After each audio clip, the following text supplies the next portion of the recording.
to the Grognards of gaming, and I am Rob the Grognard Dog, and with me, as always, is my good friend and companion in grognarding. Miracle Mike. And with us also is our new third grognard, Don Paulie. Don Paulie. All right, gentlemen. So we promised our listeners that today we were going to talk about how to run a mystery story as an RPG. So I got to say that I am glad that I have the two of you uh, on this panel to discuss this, because this is the one topic with respect to role playing games where I feel I really don't have a lot of advice or input or even fully understand it myself. This is the one thing that I struggle with. So I'm very eager. I myself personally am very eager to hear the input of the two of you. But I think we should probably begin by defining what we mean for purposes of this episode as a mystery story. So when I think of a mystery story, I'll give you what I think we're talking about, and then I'll ask you to correct me or add to it or subtract from it or modify the definition as you see fit. So when I'm thinking of running a mystery story in an RPG or writing a mystery story, a mystery story to me is some happening. It involves some happening or some event, usually a murder, but not always, that remains unsolved in some significant way. For example, who done it, you know, until the climax of the story. Is that a fair definition? I would say that's pretty fair. Yeah, it's Oh, absolutely. a happenstance around which there are questions. You know, Okay, so we're talking about like detective stories, police procedurals, legal thrillers, your locked room mysteries. You know, Colonel Mustard in the conservatory with the candlestick, that sort of thing. But also like supernatural mysteries that where they defy logic, like the old pulps and weird menace mysteries of the 30s and 40s. Am I missing any subgenres? Uh, you uh, could also you could also include historical mysteries as well. Okay, so Include Paul, tell me what you mean by an historical mystery. historical mystery would be, take for example, a classic medieval whodunit. Did Richard III kill his nephews, or was there someone else involved? Like, that's something history never really truly has gotten a definite mystery solved on. There's a lot of speculation and That input from the victors of the time period, which would have been the Tudors. A lot of Tudor opinion and a lot of historical speculation, but we'll never really okay, know that's for very sure. interesting. All right, I never would have thought of that subgenre. Okay, all right. So does that cover it? Do we? Are there any other subgenres that we're missing? no, Uh, there, I think that about covers it. Okay, all right. So I'm gonna now just open this up to you guys. I'm gonna let you run this episode. How do you run a mystery story, guys? How do you do it? So, okay. Yeah, actually, Mike, before you begin, I'm Mhm. sorry. I just want to say one more thing. I know I talk too much. So when I was in high school, when we were in high school, I had an imaginative literature class taught by a professor by the name of Professor Holmes. You remember Professor Holmes, Mike? I remember Professor Holmes. I do. Okay. Okay. So he taught imaginative literature, and this was a great class. And I still have books from that class on my bookshelf. Like we read Dracula, we read lots of Edgar Allan Poe, Nathaniel Hawthorne. He loved Nathaniel Hawthorne, stuff like that. But one thing that we did do, and I wonder if I have the book handy. I know it's here somewhere. I should have located it before we started. Was an anthology of detective stories, and there were detective stories in there written by Poe, written by all of the great. There were some Sherlock Holmes stories in there, Conan Doyle, all of all the greats. It was compiled into this anthology. We read this anthology cover to cover, and when we were finished reading the anthology, Professor Holmes gave us an assignment, and the assignment was you can either write a term paper, and I forget what the term paper was about. It was probably about the detective genre or something. He said, or you can write a detective story, a short story, and submit it to me as your project. And of course, the opportunity to write a story was, I jumped on that, right? So to this day, I still have the detective story that I wrote in this folder, and the main character of the detective story was my top secret character. Yes. Okay. Okay. Okay, that is called the horn rimmed glasses, and you can see it's typewritten because this was the 1980s, you know. Um, and I did it on a typewriter. But in the process of researching how to write a detective story, I went to the main branch of the Philadelphia Public Library on the Parkway, and I got a bunch of books out. And I studied up on how to write a detective story. So I did this as a sophomore, yeah, as a sophomore in high school, and these are my notes. I still have the notes on how to do it. Now it looks like a lot, but there are basically 10 points, and I'm not going to read the notes under each point. I'm just going to read you the 10 points. And this is how to write a detective story. But then I just want to say one last thing, and I'm gonna turn it over to you guys. So the 10 points are: number one, use a real life crime or event as an inspiration. That's just a suggestion. You don't really have to, or something similar. Number two, come up with a unique detective. Number three, give the detective a companion or partner.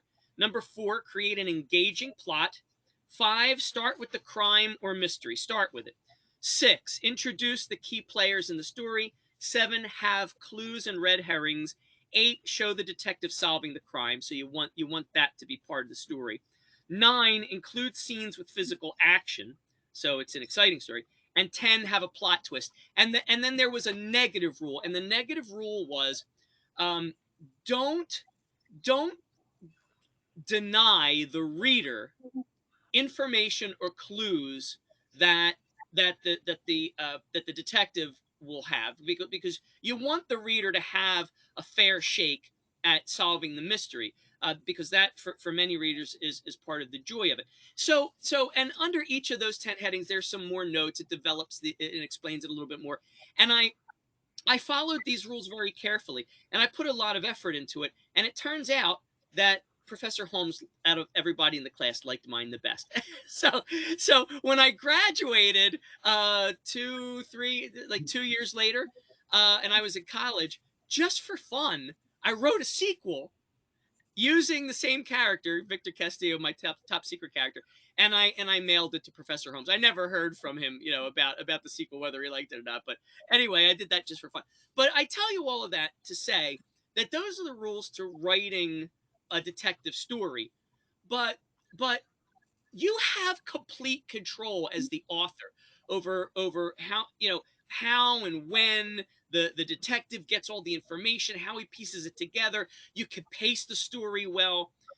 Completely different ball game when you're, and this is part of the reason why I have trouble with it. Completely different ball game where you're the GM, because you don't have control over all that stuff.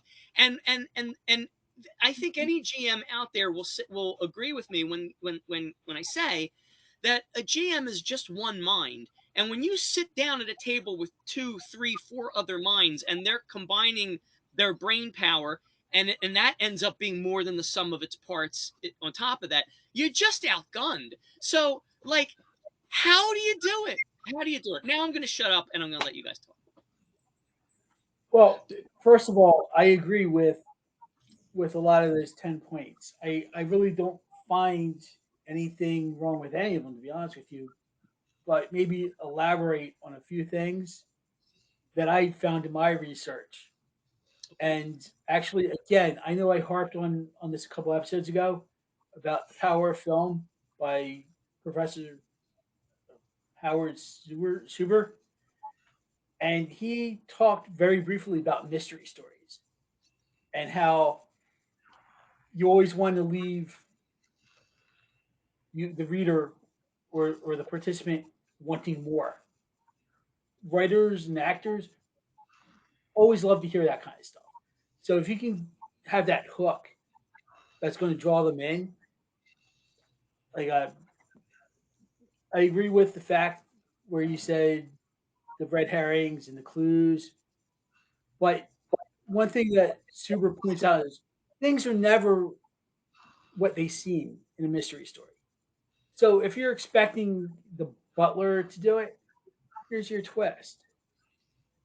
Not the butler. Maybe it's the carriageman or the lawyer for the party or whoever.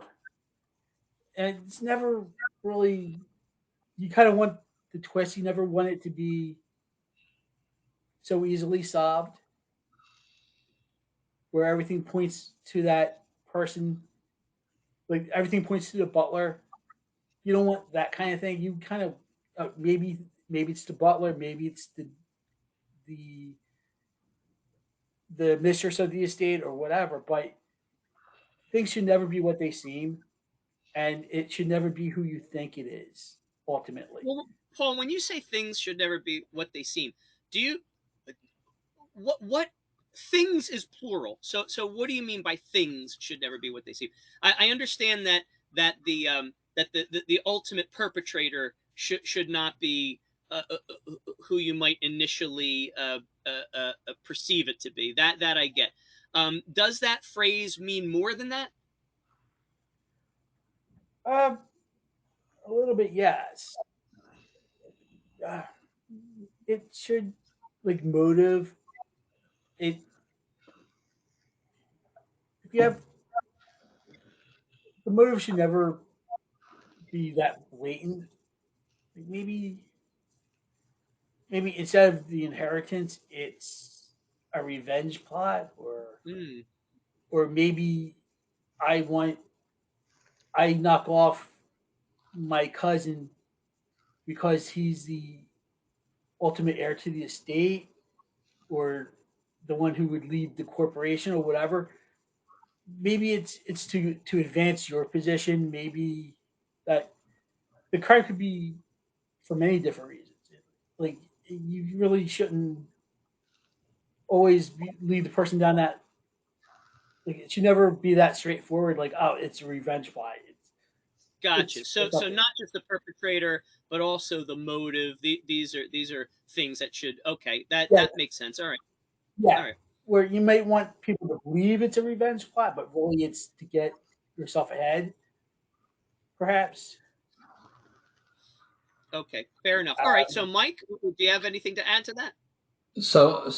And it's interesting, and you're right, Robert, when you say that, when you're writing a story versus when you're planning a game, it is a very different animal because it's in the story, you have control of the detective. In the game, your players are the detectives, and they can bring things to the table that you have no idea that they're going to bring at any given time. And we've talked about the surprises and the tangents and things like this. And I agree with Paul about mixing things up. So when I think about this, the first thing I think about when I'm doing a mystery, you guys know that I love doing mystery games. I love planning mystery games. Um, Plan the crime or the question very carefully. Take your time with it. Don't rush through it automatically. Go, I'm going to do a murder. Or I'm going to do this. Or I'm going to do that. Take your time and think about it. And think about it in a frame of reference of your players. Okay, who is your audience going to be? As opposed to it's one of those ones that it's better if you write more for the players than you write for yourself.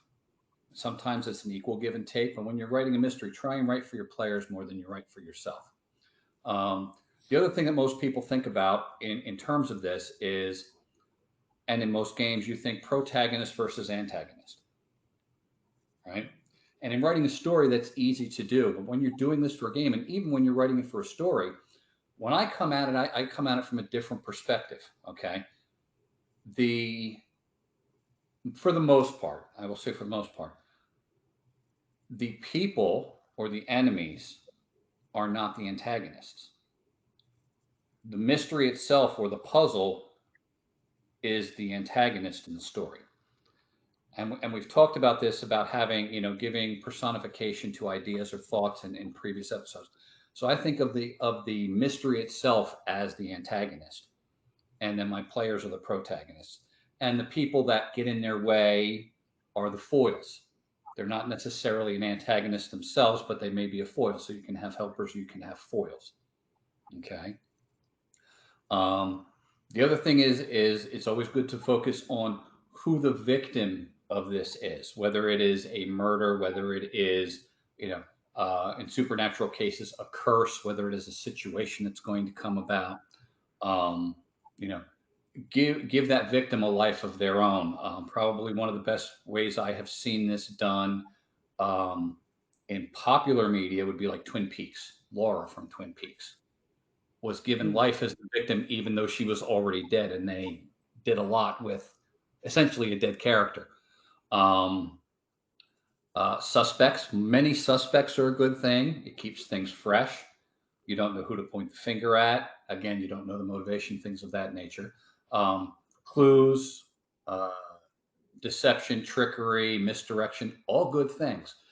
Um, when you're writing a story, so you're thinking about, and this is where they say, one of the things that they say to do with mysteries is to keep up the pace. Okay. And that's one of the things that can help you when you're dealing with players with a mystery. Put a timeline on it. Create a sense of urgency. Have them moving along faster than not necessarily faster than they can think, but at a higher pace so it makes them make decisions more quickly, you know, um, to give them that sense of urgency. Um, the other thing is a lot of foreshadowing is really good in a mystery. You know, this is what's going to happen if you don't solve this mystery. This is how things can go bad. This is, things that will happen in the future. So foreshadowing is a really, really big part of this. Um, the other thing is when you're doing this, and I'll give you an example, and you guys tell me if you agree or disagree, because this is one that you guys are personally involved in. Kick it off heavy and hard at the very beginning of the adventure, whatever the adventure is. Okay, and I'll give you the example that I gave you guys. The Western game that we are playing. You guys were escorting a stagecoach, and the stagecoach with a new sheriff and his wife in it got shot to hell right in the opening scene of the adventure. If you remember that. Mhm. And that Yeah. kicked off the whole. I mean, you guys are still in it, so I'm not going to give a lot away, but that's how I kicked off. That's like the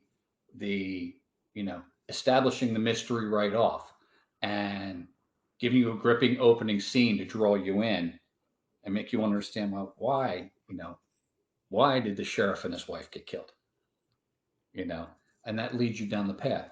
But it's those kinds of things when you're writing a game for mystery as opposed to a story, so that you can, you're going to bring in the players. They're going to throw you tangents, but in order to help with those tangents and to help with the fact that they may figure it out early on, you can't give it away. You got to keep a good poker face. You can't give it, you can't, you know, they may identify the person. That's when you throw in the misdirections, the trickery, the foreshadowing, and things of that nature. Lead them a little bit away, you know, and then eventually they'll come back, and they'll come back at the end and go, I knew it was this. I knew it was this. But, lead them away, lead them a little bit away, lead them on your own tangent. Players can take tangents, GMs can take tangents too. Players aren't the only ones that can redirect the story. I mean, we've talked about this again as a GM is, how do you keep them along the main quest line? You know, let them go off on tangents, let them do this little, you see jokes about people getting, too involved in an NPC that was never meant to be anything in the story at all. Now you've got to give them a name and a story and But, but then that is good for misdirection too. it is great for misdirection. So those, make that interesting NPC that may have absolutely nothing to do with the mystery, but they just look so Fun. guilty. Yeah. It's like, follow them. But that kind of misdirection, it is very much a chess game, a figurative chess game when you're doing a mystery with your players. It is probably, and how can I say this? So it is probably the most, and I hate to use this word again, but or no, I'll use a different word. It is probably the most adversarial type of role that you are playing as a GM. Okay, Yes. as opposed to storyteller, that is probably the most adversarial you're going to play as a GM. And I don't mind playing adversarial at that point because it's so. you know, there are games that play adversarial when you're doing hack and slash, when you're trying to kill your players' characters. This is a different type of Yeah. adversarial. This is I'm going to challenge you. I'm going to make you think. I'm going to make you It's yeah. doubt yourself It's stressful. and things of that nature. And that's Yeah. really where it differs from, I guess, the typical story that you're telling when you're doing adventuring. Whether it's hack and slash or doing a rescue or doing this or something like that. The mystery, it is much more adversarial. Now, sometimes it takes you weaving in and out, especially depending on the genre and the game you are playing. Because, like you said, you're going to have the action pieces somewhere in there, which I agree. You can't just have all mystery. You have to have some action. You have to have a good mix. It's how you keep them, engaged. Um, but it's like you have to flip it on and off. You go back to your regular storytelling and less adversarial, trying to kill the players during the action scenes. And then when Right. they're Well, actually the digging and the investigating, you go back to that adversarial mode. So that's at there's least where I did. So does that help? there's yeah. Sorry to Yeah. keep jumping What were over you you, saying, but Paul? there should be that threat to the protagonist at times. Like, um, I like the hard boiled detective stories, Right. like the Mike Hammers, that kind of stuff. There's always that scene in the story where Mike Hammer gets the crap beat out of him in an alley Mm-hmm. by the hoods, like Mm-hmm. minions or something like that. Always like you want to, if they get a little too close too early, it's nice to have. Right.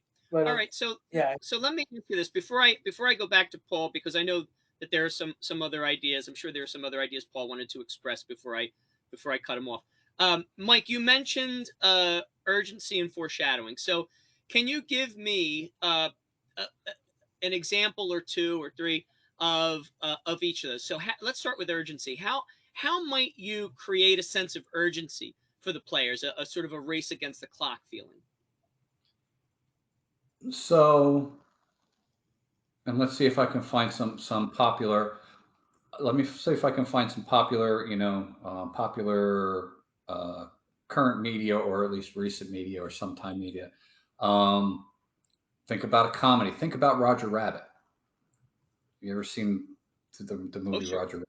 Okay, I think we so may have seen that we together went to see in that theater. together when it came out. um, so the sense of urgency, yeah, uh, the leader of the studio dies without a will, and nobody knows what the fate of the cartoons are going to happen. And if this will doesn't show up in this many days, you know, you know, Toontown's going to be wiped off the face of the earth or whatever it happens. That kind of stuff. That's like your sense of urgency. It's both sense of urgency and foreshadowing, because you're foreshadowing the fact that something extremely bad is going to happen to lovable characters. You know, and things of that. So the sense of urgency is always you put a clock on it. Murder mystery.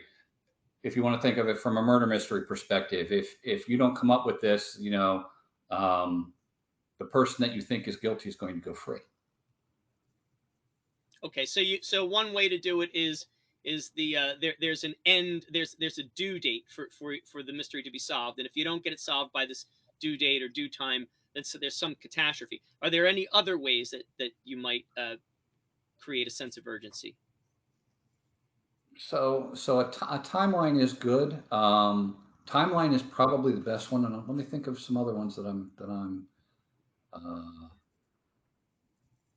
I mean, I guess one way you could do it is to have a rival who is attempting to solve the mystery before the player characters, and so a you might rival want to would be always, good as well. Yes, that in is actually. case, yeah, Um, yeah, like that reminds me of the Raiders of the Lost Ark. So Indiana Jones had Renee Belloc, and Belloc was this close to solving the mystery of the location of the Ark, and but he was digging in the wrong place. So and then Belloc catches up with him, and he's in the Well of the Souls now, and it's constant. Like the rivalry created a really great sense of urgency and tension in that movie, which I think is a perfect movie. But I digress. So and take even another one when you're talking a sense of urgency. It's so think about this. Temple of Doom. The sense of urgency was tugging at heartstrings. It had nothing to do with Mm, time. It had nothing to do with arrival. It was okay. In what sense? the village is suffering. The village is suffering because of the children being Because the missing. children and everything else, the children are missing, and this, that, and the other, and the village is suffering. You got to find the children, and you got to find the Sankara stone. So All it right, so wasn't those are three really good examples. So we've got an end time date, we've got a rival that you've got to keep ahead of, and we've got the longer you take, the more the victims will suffer. So that's those are all right. So that's great. But Paul, did you have anything to add to that, or can I move on to foreshadowing? Really, Mike covered a couple of things I wanted to bring up in that regard. Okay, well, Again, like let's the just stick to rival, urgency for now. Was there another urgency thing that you wanted to add to? Okay, there so might be another, go ahead. perhaps, perhaps if there might be another murder that you're trying to prevent Oh, as well as solving.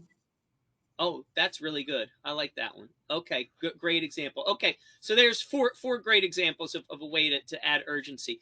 So then before I get back to you, Paul, Mike, you mentioned foreshadowing. So how might I mean I know how to foreshadow in a when I'm writing a story. I know how to foreshadow in a context other than a mystery.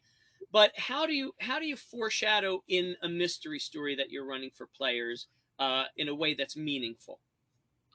so give you an easy one. We talked about supernatural, which I've done before. So some of the foreshadowing is um, this prophecy. Here's this prophecy, and here's this prophecy that's going to come to pass, and some of the clues and everything tie to whatever thing that they're going to solve. So that's like a prophecy is great foreshadowing, easy, but great Hmm. foreshadowing. If you're talking about things, again, and Paul even hit on it with multiple murders and serial killers. Um, you know, the fore, the fore, foreshadowing. You think about a serial killer. Okay, Mm. they're going to have a next victim, and a next victim, and a next victim. And do you know what the pattern is to figure out why they are choosing their victims, and things of that nature. So, what's the next victim going to be? Or and again, think about a political crime story. You know, can you solve this mystery and prevent somebody from getting into political power or gaining power? Because if they gain power, here are the next things that are going to happen, and things of that nature. So it's all about setting up, and it's the same as in any story. You are giving a glimpse or giving a picture of what the world will look like or what the situation will look like if this mystery goes unsolved. And Hmm. the best way to do it again is to make whatever kind of thought, what would be, and again, you have to know your players and you have to know your story. What would be untenable or intolerable to the players should it come to pass?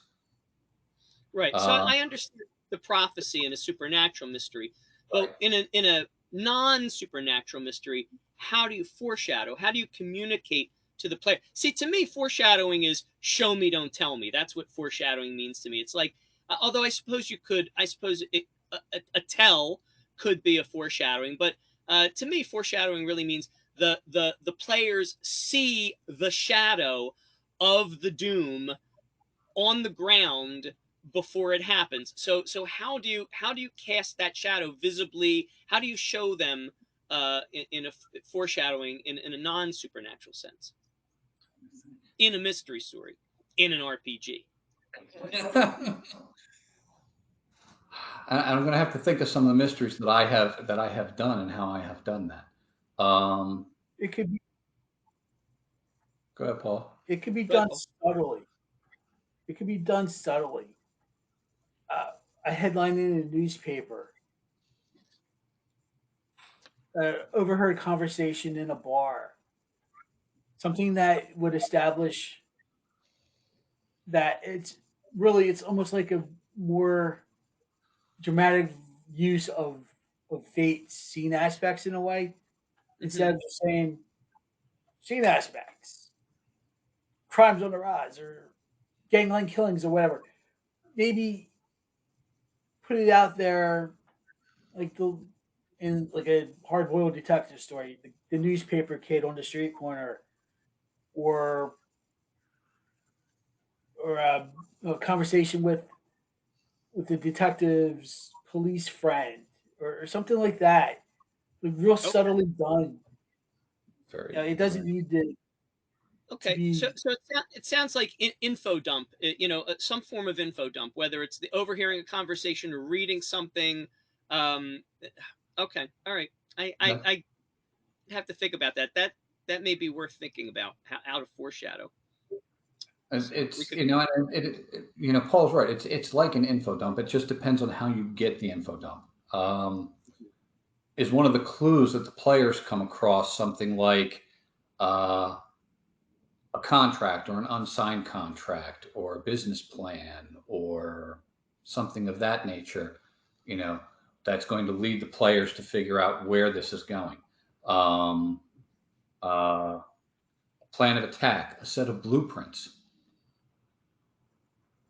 But also, don't a leave map. it out there where it's like don't leave it out there where it's blatant. Like here's a clue. Oh, jeez.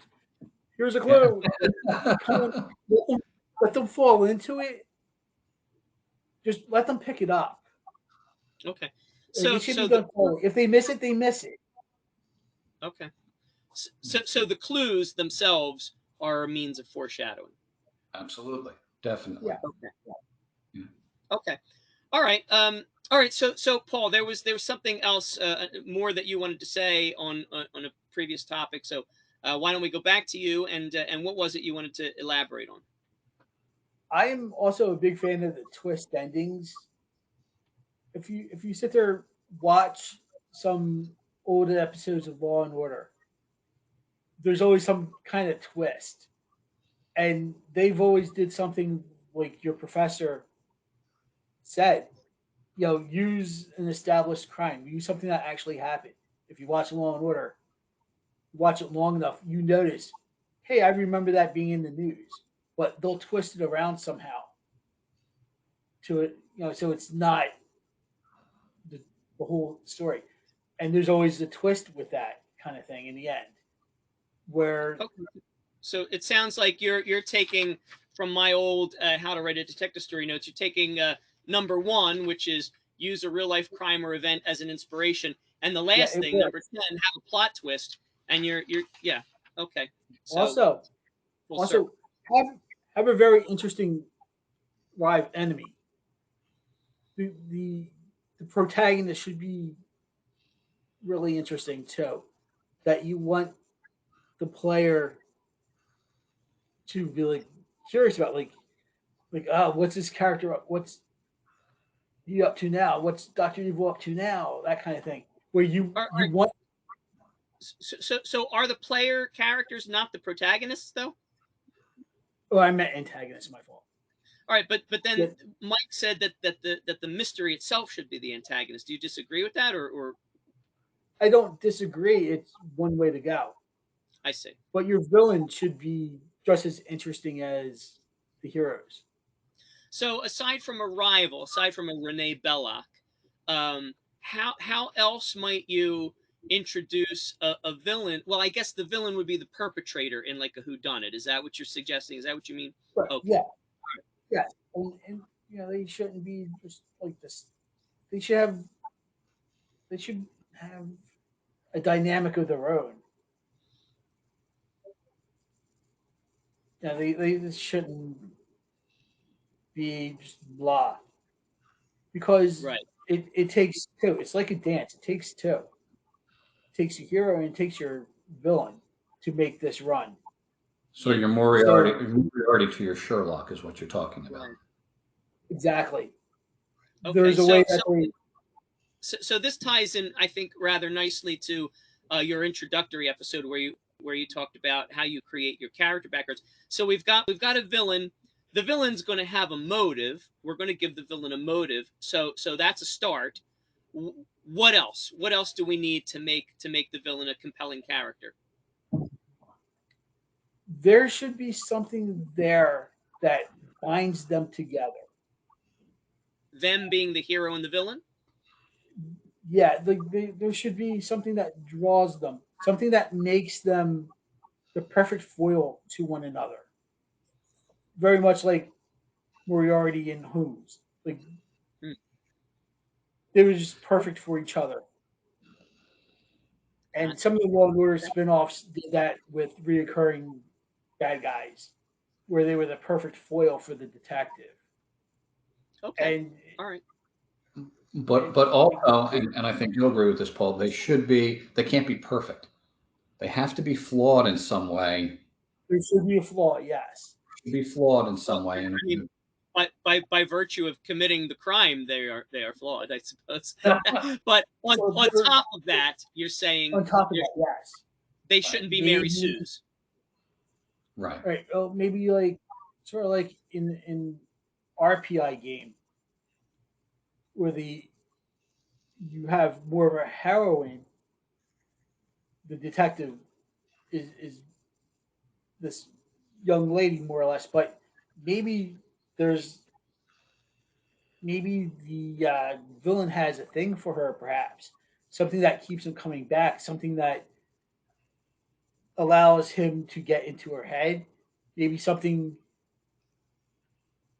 that kind of pushes the story in another, well, not turning it into like a romance, but something there like a hook that's going Yeah, to want to make one of them reemerge at some point in the future.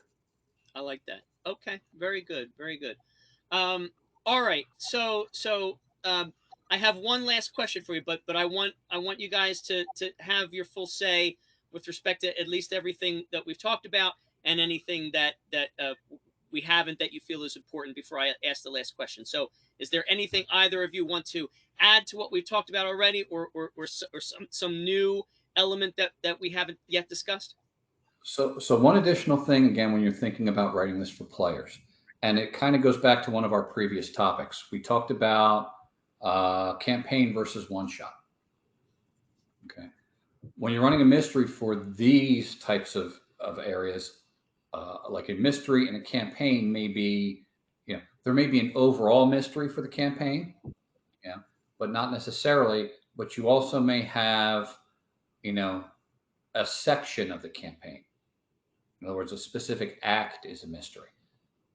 And the reason that's important, because if you're doing a one shot, you talked about it, that you want your protagonist to prevail at the end in a one shot. When you're talking about a campaign or a longer stretch of things, you may have more than one mystery in place. And if you're doing it as an act, so think about this. There are stories, mystery stories that I have seen even on television, maybe not as much in books, but on television and other media, where you talk about the twist ending, where the protagonists come to the wrong conclusion and they push it down the wrong path. And then the twist ending at the end is, you put the wrong guy in jail and the bad guy got away. You have to be open to letting that happen, maybe to take the campaign in a different turn or to adjust your world in a different turn in a campaign when you're world building. Just something to keep in mind and to think about. Yeah, well, so this is not my final question, but I this is a question that arises from what you just said. So if I look back I said I wasn't going to read the notes under each heading, but I think it's important. We're talking about a plot twist, which is the 10th element of my research from when I was researching how to write a detective short story, and what have a plot twist is described as, it says, most good detective stories will have at least one plot twist where the reader has their assumptions flipped around. The plot twist usually occurs towards the end of the story. Sometimes the ending of the story is the plot twist, surprising the reader in a satisfying way. Make sure the Mm-hmm. plot twist does not feel too obvious or gimmicky to the reader. The plot Right. twist should feel shocking to the reader, but they should also be able to trace back and see how you built up to the twist. So, I mean, I think the most obvious plot twist is the solution to the whodunit. And it's a twist if all signs point to the butler, yet it turns out it's the chauffeur. But like what other ways do you twist the plot in a detective story, in a mystery story, aside from that? Like, what are we talking about when we talk about plot twists? Wow, you remember how you mentioned earlier that the detective should have a sidekick, Hmm. right? Maybe that sidekick is the perpetrator. Well, okay, but see, there the plot twist is who done it. Are there other non who done it style plot twists in a who done it story or in any mystery story? I mean, that's an excellent plot twist, by the way, having the sidekick be Oh the yeah, villain. But especially again, if you want to get rid of, especially if you wish certain NPCs to disappear for one reason or another. But I what if there was a movie? I might get it wrong, might pick the wrong movie, but it was a thriller, an old thriller with Vincent Price. I think it was The House on Haunted Hill, where he was Good one. behind it, once again, the where plot twist is the who he done it. staged. Are there non who done it plot twists in a who done it story? So so not and I'll be honest, the best one I can think of is probably more supernatural type thing. Um, so think about you know curing curse A leads to curse B. That's a good plot twist. In other words, by Mm. fixing problem A, you have now caused problem B. I like that. Not Okay. even curse, but you fix problem A. Here, I solved this problem. I fixed problem A. But that really was a smaller pin in a larger problem. And Yep. I like that. because I fixed this problem, I caused another one. So the causality would Sort of probably like in, be done it. sort of like in the vampire game, we kind of stopped the problem, but in a Caused week's another. time there may be a bigger problem. Right. Yeah. Yeah. Okay. All right. So I like that's a good answer, Mike. I like that. That's all right. Very good. Okay. So anything else before I ask my final question? Uh, Okay. no, Yeah. no, All I'm right. So good. here's the final question.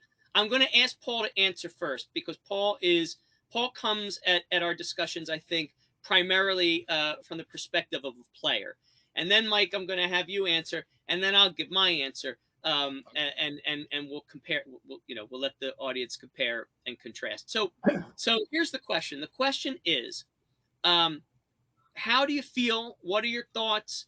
What do you think? Is it fair? Is it cool? Is it fun? Is it not fun? For the game master to switch the culprit at the end, either so that whoever the players guess, it's not that person, or if you're running short on time, it's a one shot. It's not really the primary focus of the game. It's just an act two mystery, or it's we've already done 3 sessions of this and let's wrap it up. They're so far off base that who they come up with, you end up it's okay. It's not villain A. It's who they say it is, and I'm just gonna change the ending at the last minute. What do you think about that? Changing the culprit, or not really even having a culprit, just having two culprits, and it's always the opposite of who the players guess, or it always is who the players guess. What, Paul? Well, I know like some days, in some of the mysteries that we've done over the years, there are times where I kind of pick it up right away, and then Yes. there were other days where because I've gotten hit in the head too many times over the years that I'm a bit dim and it takes me a while to figure it out. Those are So, very few and far between, because the PI story that I run for you always I marvel at how well you solve the mystery. well, I haven't been in a Muay Thai class or a Taekwondo class in a while. I've been sticking with Jiu-Jitsu due to injuries. But And just for the record, I'm not pulling that trick on you in our PI game, because I think I mentioned this in earlier episodes before you actually joined the Grognard panel. I don't write those stories. I swipe them from television shows, whether it's Remington Steele or Heart to Heart or Moonlighting or whatever, and I just say, what would happen if this client came to Paul's character instead of going to David and Maddie, or instead of going to, Hart and Hart. So I'm not pulling that trick, but Well, were I to, or were any game master to, how do you feel about that? I can tell you what happened if they went to Maddie and David, it would be done half-ass. If they went to Heart of Heart, they would have gotten a yacht ride and caviar. But I, if you have to, if it's not really affecting the outcome of the game, I don't mind. I mean, just hear me out on this. If it's time because we jump from game to game a lot. Like our gaming schedule, it's pretty unique. Where uh, this week coming up, it's going to be D&D, and next session it's going to be vampire. But oh wait, maybe if Jonathan is available, it's going to be something else. Mm-hmm. You never really know from one session to the next what we're going to do, Mm-hmm. and that happens with our Wednesday night game. You and I we switch a lot, Mm-hmm. but So there comes a point where how does that it's affect your that answer though? it really, as a player, I understand when we got to wrap it up and move on. Ultimately, for because of those reasons or whatever, but I kind of like sometimes it's good if I think it's going to be, say, the butler and it's going to be the chauffeur instead, or if you want to, if I'm just punch drunk that night and I'm going down the wrong path and you switch it, that's fine. Do whatever you do with the story, but that example Mike made where you send the wrong guy down the river, it makes for a nice sequel too. It does. Even That's for even sure. if you have to Okay. switch it makes for a nice sequel down the road. Yeah, for sure. Okay, that's Makes that's it personal interesting. after a I have while. I have to admit, that wasn't the answer I was expecting you to give, but I find that a very interesting answer. All right, so Mike, what are your thoughts about that?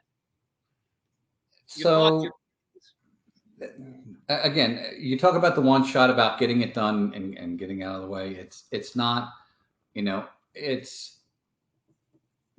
in that case, I think about, is it satisfying for the players? Now, I tend not to switch them up, in the longer term things, even if somebody's guessed it. I don't mind if, I knew it all the time. I knew it all the time. And, I don't mind that because, for some people, the twist is good. For some people, the satisfaction of closing it is good. And I guess part of it is knowing your audience. I try not to switch them, but you may also have that group that's just they are not getting anywhere. They're not getting anywhere close, to solving the problem. Then, there's a point, and we've talked about it, where pushing them too far one way ends the enjoyment as a GM. So I don't mind adjusting the outcome at that point if they've put in the effort, if they're coming to a logical conclusion. It makes perfect sense. Why can't it be this person? I don't mind switching it at that point in time. And as long as if and again, it changes because again, I just talked about, if the mystery is act one and if you need the villain to go on to act two, you know, you keep it the way it is and you let the tangent go off, you let them get away and do whatever. It's about the story. yeah. Would I switch for the right situations? Yes. Would I switch just to frustrate the players? No. Right. Fair enough. Okay. Well, then actually we're all in agreement because my the response that I was going to give is 50% what Paul said and 50% what you said. It basically comes down to whatever works for pacing, which is basically the focus of what Paul said, and whatever works for a satisfying conclusion to the mystery, which is basically what you said, Mike. So yes, I all right. We're all in agreement on that. All right. Well, there you go. I think we've solved the mystery of how to write a mystery ultimately, story RPG. What, Paul? ultimately, switching the ending like that, just as long as it doesn't hurt the player's fun, ultimately is what we all look for, really. Mhm. Right. So if you Yeah. have to do what you gotta do, I'm fine with that in most situations. Yeah, Right. but You don't Right. want to use that trick if it's going to uh, make the game less fun. I think that's that. I right. want to say that goes without saying, but I guess not necessarily. We are Grognards, and maybe it goes without saying to us, but perhaps for a new GM, it might not go without saying. So it's worth saying. All right. Well, thanks, guys. That helps me a lot. And maybe one of these days, Paul, I'll actually run an original mystery that I've come up with for your PI character instead of stealing from 1980s detective stories. Okay, But Rob, how many Miami Vice episodes are we talking about? Miami Vice. I haven't even thought of using Miami Vice. See, I think of that as more of as a cop show, That's a not as a yeah. detective story. But You know what? yeah, there were lots of mysteries in Miami I Vice. have upstairs 3 different volumes of collections of Mickey Spillani's first so many Mike Hammer stories, and All they're right, so relatively short. that'd be a good way to end it. So guys, Paul, you first, and then Mike. Paul. Give me your top five detective story sources or inspirations. Go. Oh, um, Sherlock Holmes, Mike Hammer stories, Phil Marlowe stories. Especially the hard boiled detectives, I like them the best because they're gritty, and I'm Hmm. not into that role playing PC stuff where everything's got to be hunky dory and Disney Right. esque. I like a Yeah. little Yeah. little You like dirt. the grit. I like Gotcha. the All right. grit. So that's three. Two more. Um, We could yeah, and just do I'm a three more. sucker for some of those old detective shows like Peter Gunn. They were nice, Peter Gunn. short. Yeah, and also I have to admit there was something fun about moonlighting. Perfect. All I right. So mean, that's they were dopey, but they were kind of funny too. They were awesome. Moonlighting was an incredibly well written show. Mike, top five. Go ahead. Go. Sherlock Holmes. Obviously, that's number one all the time. Agatha Oh yeah, Christie, Agatha Christie. good one. Okay. Edgar Allan Poe, Mm-hmm. Got about him. Stephen King. Believe it or not, writes some great Ah, okay. Um, and, and after that, I go to in generic some of those '80s detective shows that you have like All right. Fair enough. Matt Houston and Oh yeah, Magnum. um, Riptide.